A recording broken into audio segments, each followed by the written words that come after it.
Assalamualaikum warahmatullahi wabarakatuh.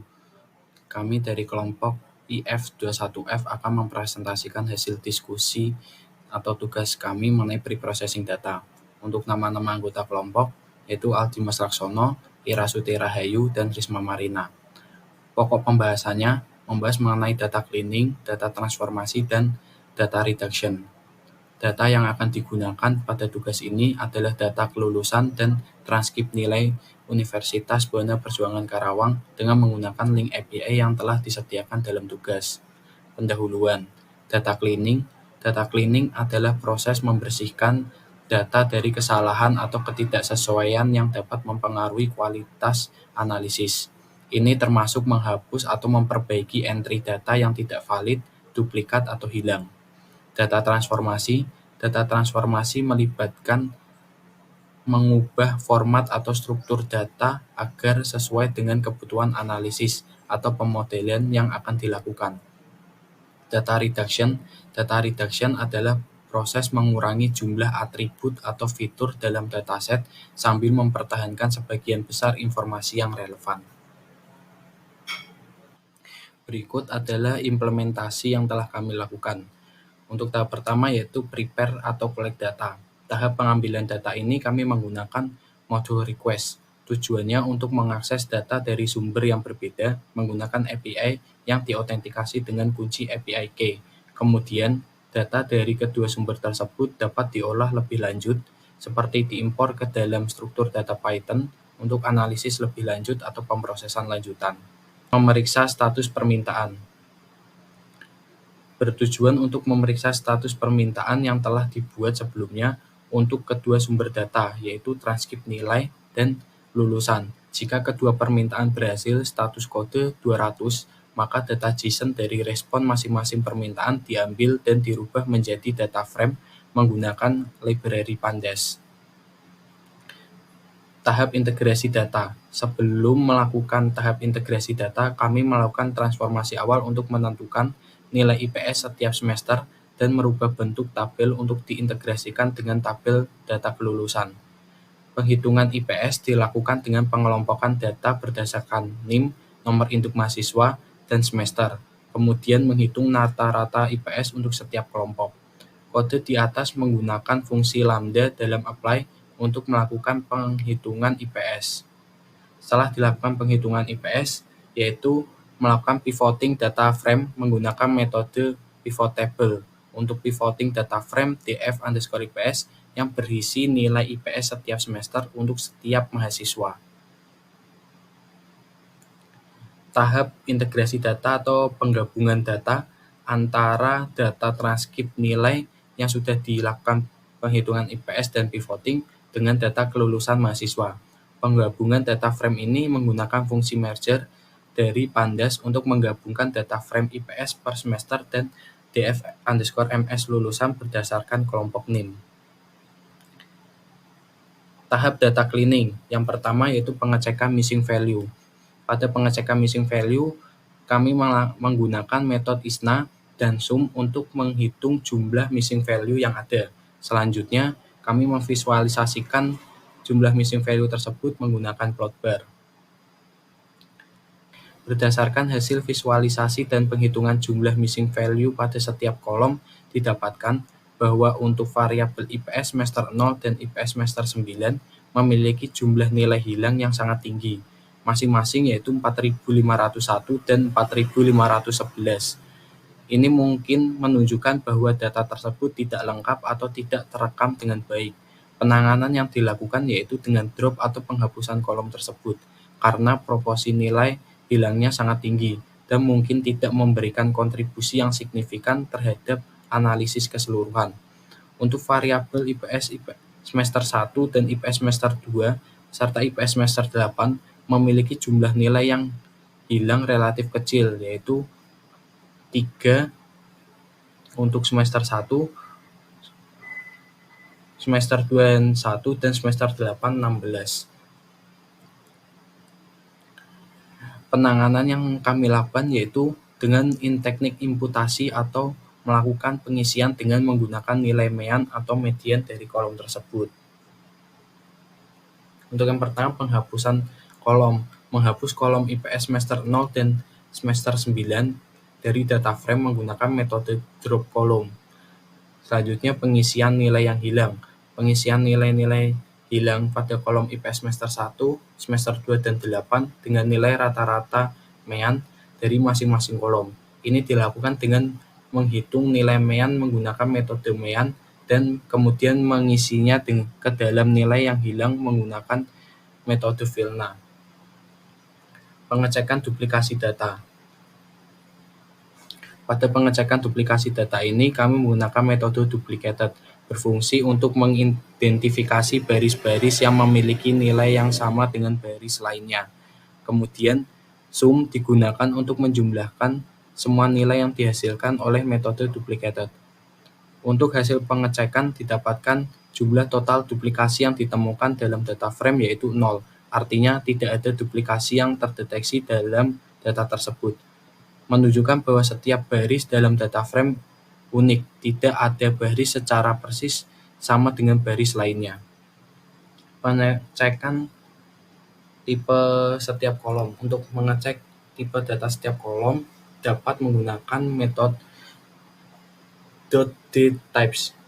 Nantinya akan menampilkan tipe data untuk setiap kolomnya. Penanganan error atau inconsistencies. Untuk penanganan error dan inconsistencies ini kami menggunakan metode select data types untuk mendapatkan nama kolom yang memiliki tipe data numerik, float 64 atau integer 64. Kemudian menggunakan loop untuk mengiterasi melalui setiap kolom numerik dan menerapkan fungsi pd.to_numerik untuk mengonversi nilai dalam kolom tersebut menjadi tipe data numerik. Fungsi fix data tipe error dirancang untuk menangani kesalahan tipe data dalam suatu data frame. Secara khusus ini berfokus pada kolom-kolom numerik. Tahap ini bertujuan untuk membersihkan kesalahan tipe data dalam data frame, membuatnya lebih mudah dipahami dan menampilkan hasilnya dengan format angka desimal yang telah ditetapkan. Tahapan selanjutnya adalah mendeteksi outlier atau nilai-nilai ekstrim yang dapat mempengaruhi analisis. Untuk melakukan ini digunakan visualisasi dengan menggunakan box plot pada package Seaborn untuk setiap variabel numerik dalam dataset. Dilakukan looping untuk setiap kolom numerik menggunakan metode select data type untuk memilih kolom-kolom dengan tipe data float atau integer. Dari hasil visualisasi tersebut dapat diamati bahwa banyak kolom atau variabel yang memiliki outlier, terutama pada kolom-kolom IPS setiap semester dan kolom tahun lahir. Namun meskipun terdapat outlier, persebaran outlier dalam data tersebut tidak terlalu luas dan masih tergolong valid tanpa adanya anomali sehingga outlier dalam data tidak dirubah atau dibiarkan saja. Selanjutnya adalah standarisasi kolom tanggal masuk dan tanggal lulus untuk memastikan konsistensi dalam format tanggal. Kolom tanggal lulus dan tanggal masuk diubah menjadi tipe data datetime. Selanjutnya, format kedua kolom tersebut disesuaikan dengan format date, month, dan year. Sehingga kolom tanggal lulus dan tanggal masuk memiliki tipe data datetime dan format tanggal yang telah distandarisasi. Kemudian dilakukan penanganan nilai data yang tidak konsisten pada kolom predikat dengan mengganti nilai-nilai yang tidak konsisten tersebut menjadi nilai yang konsisten. Nilai-nilai yang akan diganti adalah pujian, memuaskan, sangat memuaskan, dan nilai strip. Metode yang digunakan menggunakan metode replace pada kolom predikat. Setelah penggantian dilakukan, selanjutnya diperiksa apakah hanya ada 3 nilai unik dalam kolom predikat, yaitu pujian, memuaskan, dan sangat memuaskan. Selanjutnya yaitu standarisasi kolom jenis kelamin, yaitu dengan mengganti nilai 0 dengan L atau laki-laki dan nilai 1 dengan P atau perempuan. Setelah dilakukan penggantian, selanjutnya dilakukan pemeriksaan apakah hanya ada 2 nilai unik dalam kolom jenis kelamin, yaitu L dan P. Jika kondisi sudah terpenuhi, maka dikatakan bahwa jenis kelamin sudah terstandarisasi.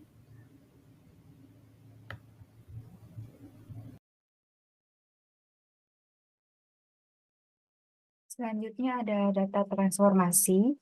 Data transformasi berfungsi untuk mengubah suatu bentuk data ke bentuk lainnya agar sesuai dengan kebutuhan analisis yang akan dilakukan. Contohnya di sini saya akan mencari hasil durasi kuliah setiap mahasiswa dan juga mencari keterangan apakah mahasiswa tersebut lulus tepat waktu atau tidak. Yang pertama, import library datetime, kemudian membuat list kosong untuk menyimpan dari proses iterasi yang akan dilakukan, yaitu dengan nama durasi kuliah dan keterangan lulus. Selanjutnya akan dilakukan iterasi pada setiap baris dalam data frame. Pertama-tama, kolom tanggal masuk dan tanggal lulus diubah dengan tipe data datetime.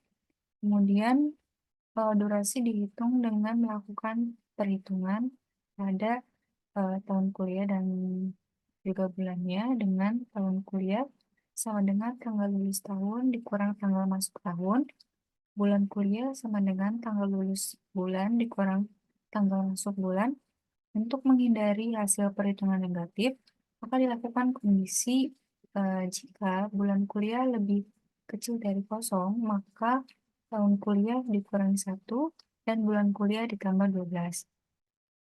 Selanjutnya hasil perhitungan tersebut akan disimpan dalam bentuk format X tahun, Y bulan.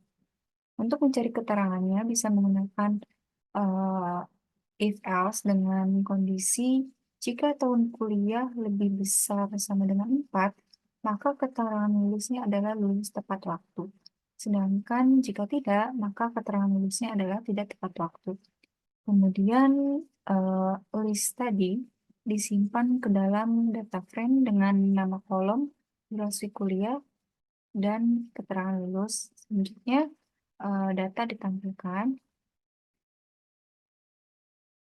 Bisa dilihat di sini durasi kuliah 3 tahun 11 bulan itu termasuk dalam keterangan lulus tepat waktu. Selanjutnya menghitung IPK setiap mahasiswa. IPK mahasiswa dihitung dengan menggabungkan hasil rata-rata dari IPS dari semester 1 sampai 8. Data frame data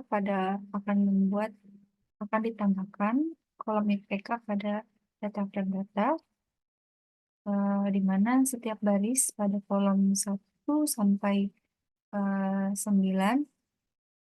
itu akan dicari rata-ratanya secara horizontal, aksis sama dengan 1, lalu yang akan ditampilkan hanya NIM dan IPK-nya. Jadi tadi di sini ada IPS semester 1 sampai IPS semester 8 ini dihitung, kemudian dicari rata-ratanya, kemudian disimpan sebagai kolom IPK. Lalu selanjutnya ada data reduction. Data reduction ini dilakukan untuk mengurangi atribut atau kolom-kolom yang tidak terlalu diperlukan pada proses analisis. Misalnya di sini kita akan menampilkan terlebih dahulu ada kolom apa saja di data frame saat ini, yaitu ada NIM, IPS semester 1, IPS semester 2, IPS semester 3, IPS semester 4, IPS semester 5, IPS semester 6, IPS semester 7, IPS semester 8, prodi, predikat, tanggal lulus, tanggal masuk, status masuk, jenis kelamin, tahun lahir, status pegawai, durasi kuliah, keterangan lulus, dan juga IPK. Nah, di sini fitur yang akan kita pilih yang sesuai dengan tujuan dari analisis yang kita akan gunakan, yaitu NIM, predikat, jenis kelamin, durasi kuliah, keterangan lulus, dan juga IPK. Kemudian ditampilkan data frame dengan fitur yang sudah tadi kita pilih, karena fitur-fitur inilah yang sangat berguna yang akan kita gunakan pada tahap analisis selanjutnya.